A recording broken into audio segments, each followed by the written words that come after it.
कभी कभी थकन काम से नहीं होती, नजर अंदाज होने से होती है। वो छोटी छोटी बातें याद रखती है। कौन क्या खाता है, किसे क्या पसंद है, किस चीज की जरूरत है। कुछ जिम्मेदारियां इतनी खामोशी से निभाई जाती हैं कि लोग उन्हें जिम्मेदारी समझना ही छोड़ देते हैं। किसी ने कुछ गलत नहीं कहा, किसी ने शिकायत भी नहीं की, मगर किसी ने देखा भी नहीं। और बाज़ औक़ात खामोश दुख शिकायत नहीं बनता, बस फासले बनने लगते हैं। फिर एक दिन किसी छोटी सी बात से एहसास होता है कि कुछ कोशिशें हमने देखी ही नहीं थी।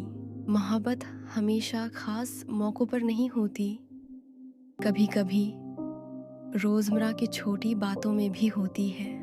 बाज़ औक़ात मोहब्बत मदद करने से नहीं, कदर करने से महसूस होती है। अगर आप भी समझते हैं कि हर कोशिश देखी जानी चाहिए, तो ये वीडियो ज़रूर शेयर कीजिए। जो कोशिशें नज़र आ जाती हैं वो अक्सर दिलों को करीब ले आती हैं।